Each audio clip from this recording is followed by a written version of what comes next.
ಎಲ್ರಿಗೂ ನಮಸ್ಕಾರ. ನಾನು ನಿಮ್ಮ ರಾಘವೇಂದ್ರ ತಳವಾರ್. ಬಂಧುಗಳೇ, ಇವತ್ತೇನು ರಾಜ್ಯದಲ್ಲಿ ಭ್ರಷ್ಟ ಕಾಂಗ್ರೆಸ್ ಸರ್ಕಾರ ತನ್ನ ಆಡಳಿತ ಅವಧಿಯನ್ನು 3.5 ವರ್ಷಗಳಿಗೆ ತೆಗೆದುಕೊಂಡು ಹೋಗುತ್ತಿರತಕ್ಕಂತಹ ಸಂದರ್ಭದಲ್ಲಿ ಇನ್ನೇನು ಕೆಲವೇ ದಿನಗಳಲ್ಲಿ ಮಳೆಗಾಲದ ಅಧಿವೇಶನ ರಾಜ್ಯದಲ್ಲಿ ಶುರುವಾಗ್ತಾ ಇರತಕ್ಕಂತಹ ಸಂದರ್ಭದಲ್ಲಿ ಇವತ್ತು ರಾಜ್ಯ ಕಾಂಗ್ರೆಸ್ ಸರ್ಕಾರ ತನ್ನ 2ನೇ ಸಚಿವ ಸಂಪುಟ ವಿಸ್ತರಣೆಯನ್ನು ಮಾಡಿ ಈ ನಾಡಿನ ಮಹಿಳೆಯರಿಗೆ ಸಂಪೂರ್ಣವಾಗಿ ಅನ್ಯಾಯವನ್ನು ಮಾಡದೆ ಕೇವಲ ಇದು ನಾವು ಮಾತಿನಿಂದ ಹೇಳಿದರೆ ಸಾಲದು, ಅವರು ಕೃತಿಯಿಂದ ನಡೆದುಕೊಂಡಿದ್ದಾರೆ. 33 ಸಚಿವ ಸ್ಥಾನಗಳಲ್ಲಿಯೂ ಕೂಡ ಯಾವೊಬ್ಬ ಮಹಿಳೆಗೂ ಪ್ರಾತಿನಿಧ್ಯವನ್ನು ಕೊಡದೆ ಸಂಪೂರ್ಣವಾಗಿ ಮಹಿಳೆಯರನ್ನು ನಿರ್ಲಕ್ಷಿಸುವ ಒಂದು ಬಂಡ ಧೈರ್ಯವನ್ನು ಕಾಂಗ್ರೆಸ್ ಸರ್ಕಾರ ಮಾಡಿದೆ. ಈ ಒಂದು ನಿರ್ಧಾರದ ವಿರುದ್ಧ ನಾಡಿನ ಮಹಿಳಾ ಶಕ್ತಿ ಇವರ ವಿರುದ್ಧ ಮುಂಬರ್ತಕ್ಕಂತಹ ಚುನಾವಣೆಗಳಲ್ಲಿ ತಕ್ಕ ಪಾಠವನ್ನು ಕಲಿಸಬೇಕು ಎನ್ನುವ ಒಂದು ಒಕ್ಕರಿನ ಮನವಿಯನ್ನು ನಾನು ಈ ನಾಡಿನ ಮಹಿಳೆಯರಿಗೆ ಮಾಡ್ತೇನೆ. ಅದೇ ರೀತಿಯಾಗಿ ಇವತ್ತು ಈ ನಾಡಿನ ಅನ್ನದಾತರನ್ನು ಒಕ್ಕಲೆಬ್ಬಿಸುವ ಬಿಡದಿ ಟೌನ್ಶಿಪ್ ವಿಚಾರದಲ್ಲಿ ಈ ರಾಜ್ಯದ ಮುಖ್ಯಮಂತ್ರಿಗಳು ಕೇವಲ ರಿಯಲ್ ಎಸ್ಟೇಟ್ ಏಜೆಂಟ್ ಆಗಿ ಕೆಲಸ ಮಾಡ್ತಾ ಇರತಕ್ಕಂತಹ ಸಂದರ್ಭ ಈ ನಾಡಿಗೆ ಬಂದಿರುವುದು ಒಂದು ದುರ್ದೈವ ಎನ್ನುವ ಮಾತನ್ನು ಈ ಸಂದರ್ಭದಲ್ಲಿ ನಾನು ಹೇಳಲಿಕ್ಕೆ ಬಯಸ್ತೇನೆ. ಸುಮಾರು 9,000ಕ್ಕೂ ಅಧಿಕ ಎಕರೆಯ ಸಂಪದ್ಭರಿತವಾಗಿರ್ತಕ್ಕಂತಹ ಜಮೀನನ್ನು ತಮ್ಮ ಆಶೋತ್ತರಗಳಿಗೆ ಉಪಯೋಗಿಸಿಕೊಳ್ಳುವಂತಹ ನಿಟ್ಟಿನಲ್ಲಿ ಮಾನ್ಯ ಮುಖ್ಯಮಂತ್ರಿಗಳು ಕೇಂದ್ರದ ಹೈಕಮಾಂಡ್ನ ಆಣತಿಯಂತೆ ನಕಲಿ ಗಾಂಧಿ ಪರಿವಾರದ ಒಬ್ಬ ಒಡೆತನದ ಕಂಪನಿಗೆ ಇವತ್ತು 9,000 ಎಕರೆ ಭೂಮಿಯನ್ನು, ಅದು ಕೇವಲ ಕಡಿಮೆ ದರದಲ್ಲಿ ರೈತರ ಜಮೀನನ್ನು ಖರೀದಿಸಿ ಅವರಿಗೆ ಪರಭಾರೆಯನ್ನಾಗಿ ಮಾಡಿ ಆ ಒಂದು ಊರಿನಿಂದ ರೈತರನ್ನು ಒಕ್ಕಲೆಬ್ಬಿಸುವಂತಹ ಕಾರ್ಯಕ್ಕೆ ಮಾನ್ಯ ಮುಖ್ಯಮಂತ್ರಿಗಳೇ ಮುಂದಾಳತ್ವ ವಹಿಸಿರುವುದು ಈ ನಾಡಿನ ದುರ್ದೈವ ಎನ್ನುವ ಮಾತನ್ನು ಈ ಸಂದರ್ಭದಲ್ಲಿ ಹೇಳಲಿಕ್ಕೆ ಬಯಸ್ತೇನೆ. ಕಾಂಗ್ರೆಸ್ ಸರ್ಕಾರ ತನ್ನ ನಡವಳಿಕೆಯನ್ನು ಬದಲಾಯಿಸಿಕೊಳ್ಬೇಕು.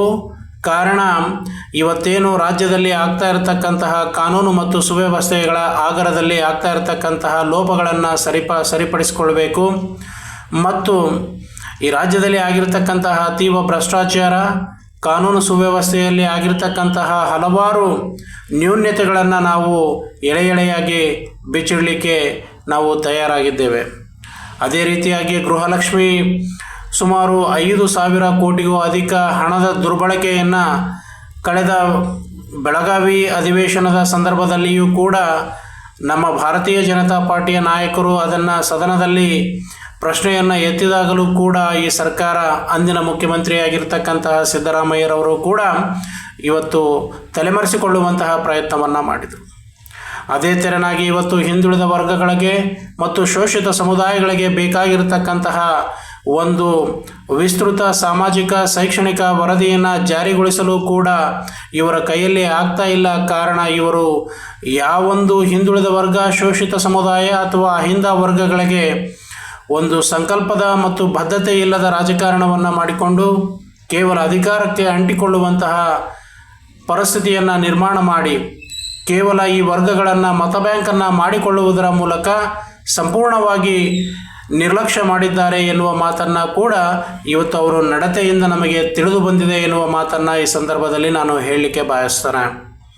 ಅದೇ ತೆರನಾಗಿ ಇವತ್ತು ರಾಜ್ಯದಲ್ಲಿ ಇರತಕ್ಕಂತಹ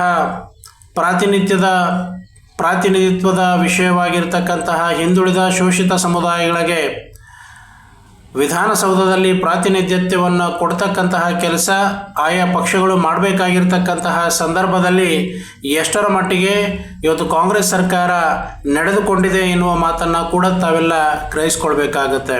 ಇವತ್ತು ಭಾರತೀಯ ಜನತಾ ಪಾರ್ಟಿ ಒಬ್ಬ ಟೀ ಮಾರುವ ವ್ಯಕ್ತಿಯನ್ನು ಈ ದೇಶದ ಅತ್ಯುನ್ನತ ಸ್ಥಾನವಾಗಿರತಕ್ಕಂತಹ ಪ್ರಧಾನಮಂತ್ರಿಯ ಸ್ಥಾನವನ್ನು ಕಳೆದ 12 ವರ್ಷಗಳಿಂದ ನಿಭಾಯಿಸಿಕೊಂಡು ಹೋಗುವಂತಹ ಒಂದು ಅವಕಾಶವನ್ನು ಒಬ್ಬ ಹಿಂದುಳಿದ ವರ್ಗಗಳ ನಾಯಕನಿಗೆ ನೀಡಿರ್ತಕ್ಕಂತಹ ಯಾವುದಾದ್ರೂ ಪಕ್ಷ ಈ ದೇಶದಲ್ಲಿ ಇದ್ದರೆ ಅದು ಭಾರತೀಯ ಜನತಾ ಪಾರ್ಟಿ ಎನ್ನುವ ಮಾತನ್ನು ಈ ಸಂದರ್ಭದಲ್ಲಿ ತಾವೆಲ್ಲ ಅರ್ಥೈಸ್ಕೊಳ್ಬೇಕಾಗತ್ತೆ. ಕಾರಣ, ಹಿಂದುಳಿದ ವರ್ಗಗಳಿಗೆ, ಶೋಷಿತ ಸಮುದಾಯಗಳಿಗೆ ಕೇವಲ ಕಣ್ಣೀರನ್ನು ಒರೆಸ್ತಕ್ಕಂತಹ ಕೆಲಸ ಕಾಂಗ್ರೆಸ್ ಸರ್ಕಾರ ಮಾಡಿದೆ. ಅದರಿಂದ ಯಾವುದೇ ರೀತಿಯಾಗಿರ್ತಕ್ಕಂತಹ ಒಂದು ಒಂದು ಸ್ಪಷ್ಟವಾಗಿರ್ತಕ್ಕಂತಹ ನಿರ್ಧಾರ ಈವರೆಗೆ ಬಂದಿಲ್ಲ. ಕಾರಣ ಅವರ ಗೋಸುಂಬೆ ರಾಜಕಾರಣ ಮತ್ತು ಅವರ ಗೋಮುಖ ವ್ಯಾಘ್ರ ಮುಖವಾಡ ಕಳಚಿ ಬೀಳಲಿದೆ ಎನ್ನುವ ಮಾತನ್ನು ಈ ಸಂದರ್ಭದಲ್ಲಿ ನಾನು ಹೇಳಲಿಕ್ಕೆ ಬಯಸ್ತೇನೆ. ಅದೇ ತೆರನಾಗಿ ಇವತ್ತು ನಮ್ಮ ಕಿತ್ತೂರು ಕರ್ನಾಟಕ ಮತ್ತು ಕಲ್ಯಾಣ ಕರ್ನಾಟಕ ಭಾಗದ ಸಮಗ್ರ ಅಭಿವೃದ್ಧಿಯ ಒಂದು ವಿಸ್ತಾರವನ್ನು ನಾವು ಕಂಡಾಗ, ಯಾವ ರೀತಿಯಾಗಿ 2ನೇ ಸಚಿವ ಸಂಪುಟದಲ್ಲಿ ಆಯ್ಕೆಯಾಗಿ ಬಂದಿರತಕ್ಕಂತಹ ಸಚಿವರುಗಳ ಹಿನ್ನೆಲೆಯನ್ನು ನಾವು ಕಂಡಾಗ, ಎಷ್ಟರ ಮಟ್ಟಿಗೆ ಅವರು ತಮ್ಮ ಸಚಿವ ಸ್ಥಾನಕ್ಕೆ ಮತ್ತು ನಮ್ಮ ಪ್ರಾದೇಶಿಕ ಮತ್ತು ನಮ್ಮ ಜಿಲ್ಲೆಗಳಿಗೆ ಒಂದು ನ್ಯಾಯವನ್ನು ಕೊಡಲಿಕ್ಕೆ ಸಾಧ್ಯ ಎನ್ನುವ ಒಂದು ನೈತಿಕ ಪ್ರಶ್ನೆಯೂ ಕೂಡ ಇಲ್ಲಿ ಬರುತ್ತೆ.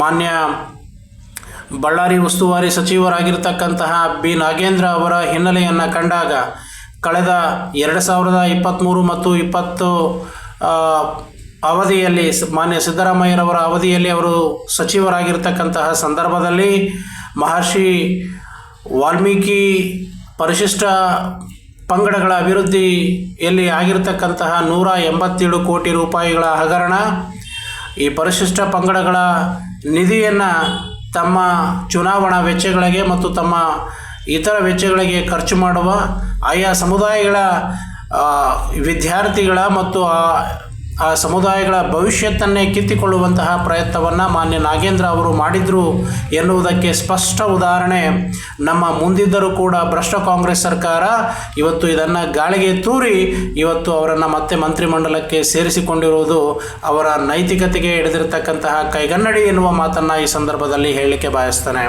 ನಾನು ಈ ರಾಜ್ಯದ ಜನತೆಗೆ ನಾನು ಮನವಿಯನ್ನು ಮಾಡ್ತೇನೆ, ದಯವಿಟ್ಟು ಇಂತಹ ಅನ್ಯಾಯಗಳನ್ನು, ಇಂತಹ ಭ್ರಷ್ಟಾಚಾರಕ್ಕೆ ಪ್ರೇರೇಪಿಸಿರತಕ್ಕಂತಹ ನಾಯಕರುಗಳನ್ನು ಬದಿಗೊತ್ತುವುದರ ಮೂಲಕ, ಅವರನ್ನು ಸೋಲಿಸುವುದರ ಮೂಲಕ ನೀವು ಏಕತೆಯನ್ನು ಮೆರೆಯದೆ ಹೋದರೆ ಮುಂದಿನ ದಿನಮಾನಗಳಲ್ಲಿಯೂ ಕೂಡ, ಮುಂದಿನ ಪೀಳಿಗೆಯೂ ಕೂಡ ನಿಮ್ಮ ಮಾಡಿರ್ತಕ್ಕಂತಹ ಈ ತಪ್ಪನ್ನು ಕ್ಷಮಿಸುವುದಿಲ್ಲ ಎನ್ನುವ ಮಾತನ್ನು ನಾನು ಅತಿ ಸ್ಪಷ್ಟವಾಗಿ ಹೇಳಲಿಕ್ಕೆ ಬಯಸ್ತೇನೆ. ಕಾರಣ ಬಿ ನಾಗೇಂದ್ರ ಅಂತಹ ವ್ಯಕ್ತಿಗಳು ಇವತ್ತು ವಿಧಾನಮಂಡಲದ ಮಂತ್ರಿಗಳಾಗಿ ಯಾವ ರೀತಿಯಾಗಿ ಅವರು ಆಯಾ ಸಮುದಾಯಗಳಿಗೆ ಮತ್ತು ಆಯಾ ಇಲಾಖೆಗಳಿಗೆ ನ್ಯಾಯವನ್ನು ಒದಗಿಸಲಿಕ್ಕೆ ಸಾಧ್ಯ ಎನ್ನುವ ಒಂದು ಪ್ರಶ್ನೆಯನ್ನು ಇವತ್ತು ನಾವು ಕೇಳ್ಕೊಳ್ಬೇಕಾಗತ್ತೆ.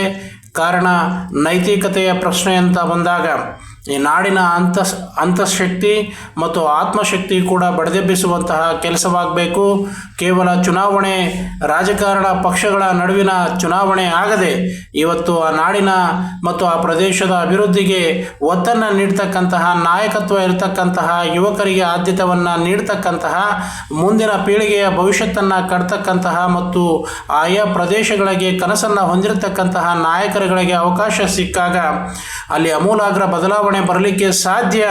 ಇಲ್ಲದಿದ್ದರೆ ಇದು ಕೂಡ ಕಾಲ ಸಮಯ ಕಳೆದು ಹೋಗುವಂತಹ ನಿರ್ಧಾರಗಳಾಗಿ ಮುಂದಿನ ಪೀಳಿಗೆಯ ಭವಿಷ್ಯತ್ತನ್ನು ಕತ್ತು ಹಿಸುಕುವಂತಹ ಪ್ರಯತ್ನ ಆಗಲಿವೆ ಎನ್ನುವ ಮಾತನ್ನು ಈ ಸಂದರ್ಭದಲ್ಲಿ ನಾನು ಅತಿ ನೋವಿನಿಂದ ಹೇಳಲಿಕ್ಕೆ ಬಯಸ್ತೇನೆ. ಆದ ಕಾರಣ ಇವತ್ತು ನಾಡಿನ ಜನತೆ ಅರ್ಥೈಸ್ಕೊಳ್ಬೇಕಾಗುತ್ತೆ, ಯಾವ ರೀತಿಯಾಗಿ ನೀವು ಮತವನ್ನು ಚಲಾಯಿಸ್ತಾ ಇದ್ದೀರಾ, ಯಾರಿಗೆ ಮತವನ್ನು ಚಲಾಯಿಸ್ತಾ ಇದ್ದೀರಾ, ಯಾವ ವಿಷಯಕ್ಕೆ ನೀವು ಮತವನ್ನು ಚಲಾಯಿಸ್ತಾ ಇದ್ದೀರಾ ಮತ್ತು ಅವರು ಇಟ್ಟುಕೊಂಡಿರ್ತಕ್ಕಂತಹ ಗುರಿಗಳು, ಕಾರ್ಯ ಸಾಧನೆಗಳ ಕುರಿತಾಗಿ ಮತ್ತು ಅವರು ಕೊಟ್ಟಿರ್ತಕ್ಕಂತಹ ಭರವಸೆಗಳ ಕುರಿತಾಗಿ ನೀವು ಮತವನ್ನು ಚಲಾಯಿಸಿ ಮುಂದಿನ ಪೀಳಿಗೆಯ ಭವಿಷ್ಯತ್ತನ್ನು, ನಿಮ್ಮ ಪ್ರಾದೇಶಿಕ ಅಭಿವೃದ್ಧಿಯ ಹಿತದಿಂದ ಮತವನ್ನು ಚಲಾಯಿಸಿ ಎನ್ನುವ ಒಕ್ಕರೆಲ್ಲ ಮಾತನ್ನು ನಾನು ಹೇಳಲಿಕ್ಕೆ ಬಯಸ್ತೇನೆ.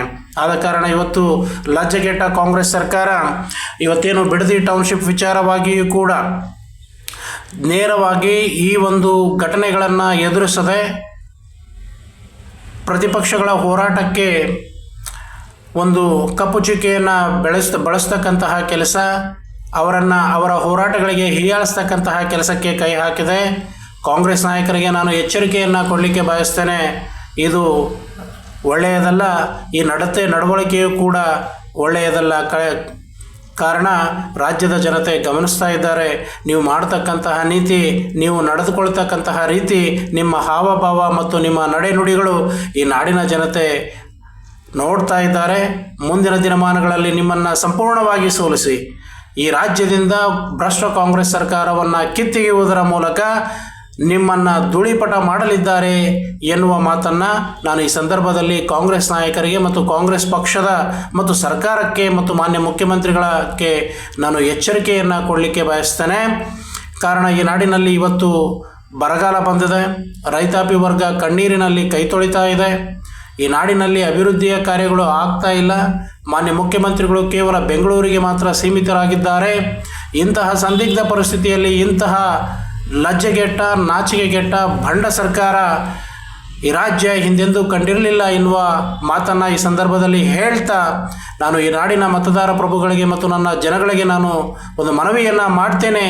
ಮುಂದಿನ ದಿನಗಳಲ್ಲಿ ನಿಮ್ಮ ನಿರ್ಧಾರವನ್ನು ಮತ್ತು ಬೆಂಬಲವನ್ನು ಒಳ್ಳೆಯ ಅಭ್ಯರ್ಥಿಗಳಿಗೆ ಮತ್ತು ಪಕ್ಷಗಳಿಗೆ ಸೂಚಿಸಿ ನಮ್ಮ ಯುವಕರುಗಳಿಗೆ ಆದ್ಯತೆಯನ್ನು ನೀಡ್ತಕ್ಕಂತಹ, ನಮ್ಮ ಅಸ್ಮಿತೆಯನ್ನು ನಮ್ಮ ಸಂಸ್ಕೃತಿಯನ್ನು ಕಾಪಾಡ್ತಕ್ಕಂತಹ ಪಕ್ಷಗಳಿಗೆ ಆದ್ಯತೆಯನ್ನು ನೀಡುವುದರ ಮೂಲಕ ಕಳಂಕಿತರನ್ನು ಹೊರಗಿಡುವಂತಹ ಪ್ರಾಮಾಣಿಕ ಪ್ರಯತ್ನ ಅದು ಜನರಿಂದ ಆಗಬೇಕು ಎನ್ನುವ ಒಕ್ಕೊರಲಿನ ಮನವಿಯನ್ನು ನಾನು ಈ ಸಂದರ್ಭದಲ್ಲಿ ಮಾಡ್ತಾ ನನ್ನೆರಡು ಇವತ್ತು ಈ ಒಂದು ವಿಡಿಯೋವನ್ನು ಮುಗಿಸ್ತಾ ಇದ್ದೇನೆ.